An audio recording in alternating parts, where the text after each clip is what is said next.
Hey everyone, it's been a while, sorry about that, I needed to deal with stuff, but now I'm back and I wanted to talk about the two books or at least one of them I just finished, but I listened to the other one a while back and I'm sure most of you have heard of them. These are the ones. First one is The Heartless Hunter and the second one, The Rebel Witch.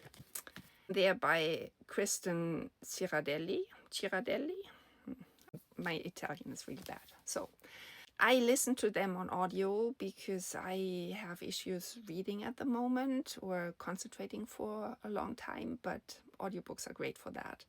And I'm so glad I did because those were on my wish list for a long time and I liked them so much, so I actually bought them. Sadly, there's no special edition, so I would have loved sprayed edges or something, but okay. The Heartless Hunter, book one in the Crimson Moss series, is about Rune, who is a witch, but she lives in a world where witches are hunted. The society used to be ruled by a very cruel witch. She was overturned at some point, and then of course it went in the other way. So she's hiding in plain sight. When the overturn happened, her grandma, also a very powerful witch, she decided or convinced Rune to sacrifice herself, the grandmother, so Rune could live in peace, because if she sacrifices her witch grandma, she must be a normal person, right? So this is what happened, and now she's a social butterfly, but on the down low, she's also saving other witches. Of course, in her immediate circle, there's Alex, I think, bad with names, and he's her best friend, but his brother is one of the most successful witch hunters. You can guess where it's going. I really enjoyed the first book very much. The narration was great.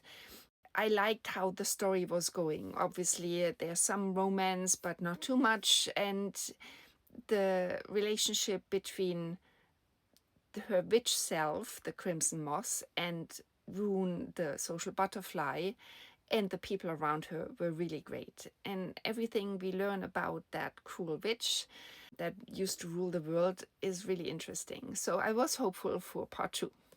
Just today I finished part two, also an audiobook. And lots of people say it's not as good as part one. That might be true, but I really enjoyed it, listening to it.